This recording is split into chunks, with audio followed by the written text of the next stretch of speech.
And she started trying frantically to take it back. And she said, you know, Connie, it's very difficult for me to talk to you because, she said, I've received a vision of light. Now, you have to understand they had this in common, this vision of light.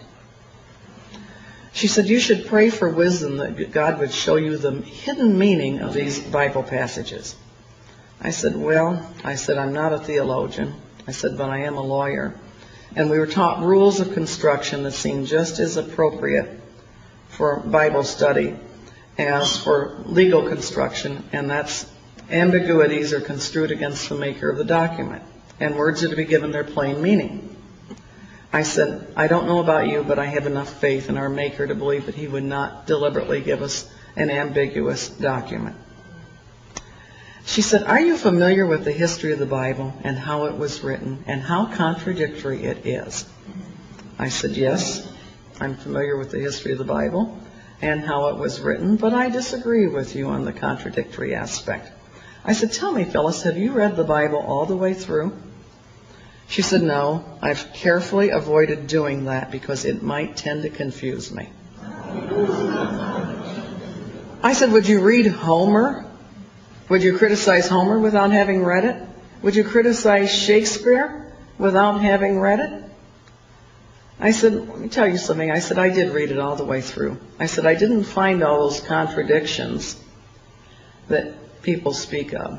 I said, when I read it all the way through, I said, I found myself understanding and in full agreement. And anyway, she was not enjoying her food any longer. I was enjoying mine. I wasn't going to let the devil, the Antichrist, or anything else interfere with a good meal. And she started gritting her teeth and she says, it's just not right. It's not right. That book is simply too misleading. It shouldn't be allowed.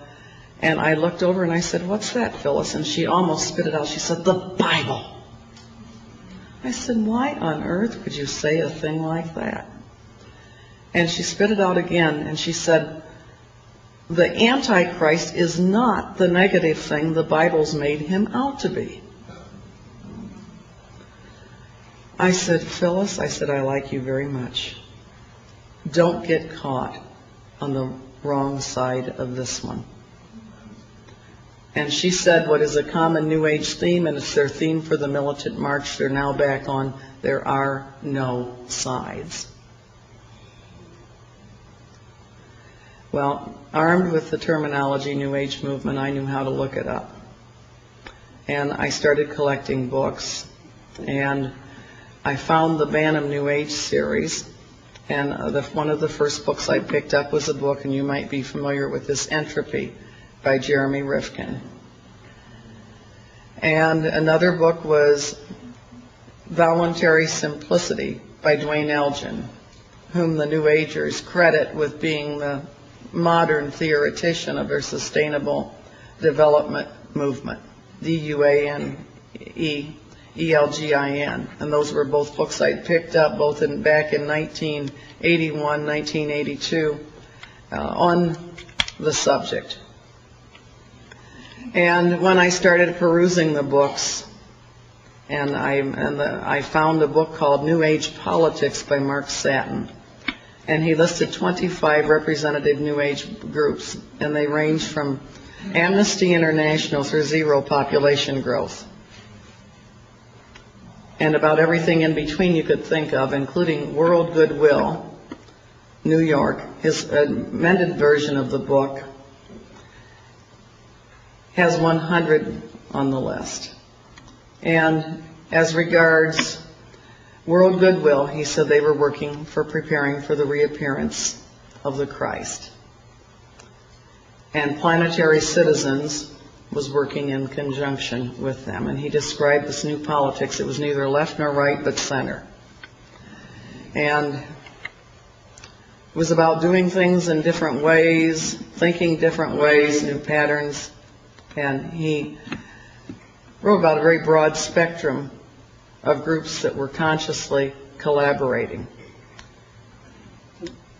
And my position was if they had the nerve to say it, I had the nerve to quote them. And so I started compiling these, and people got seminars and presentations of the informal type in my office. Professors came over from Wayne State University. I talked to an old professor of mine, and I said, I think this is a modern form of Nazism reborn. And he came over and he looked through the materials, and particularly Friends of the Earth, which was another group I'm sure you're familiar with. And another one was Dave Foreman with his, in fact, Dave Foreman wanted to reduce the Earth's population in some of the seminal writings I had to 75,000 and start over with a new nucleus. And in fact, I deprogrammed many New Agers, showing them those materials. And eventually I found a book called Running God's Plan by Foster Bailey.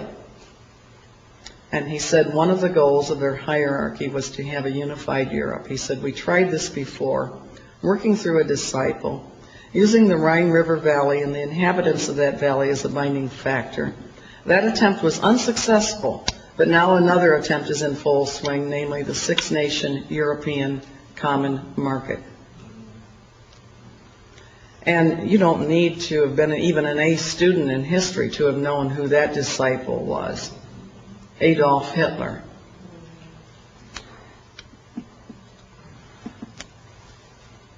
And one day I found a book. My son had pulled out a newspaper column for me and said, Mom, this sounds like what you were talking about. It was an advertisement for a bookstore called New Age or Mayflower Books. And they said they were a sort of metaphysical clubhouse. And I went over there one night, and he said, we're closing. And I said, I'll pay cash, and I need some very specific things, and I'll be quick. I made a long trip to get here. And he said, well, all right. And I said, do you have anything on the New Age movement? And he looked at me like I was crazy, and he said, lady, the whole store. And he said, I said, do you have anything on Findhorn? Because I'd found a book called The Magic of Findhorn.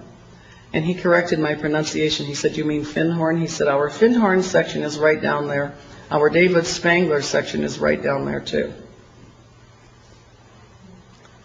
And so I bought a selection of those books, and a book by a very gossipy New Ager called Roland Gammon called Nirvana Now. And took them and analyzed them. And Reflections on the Christ by David Spangler you could carry into any Christian service, probably not attract a lot of attention, except they might think you were really pious.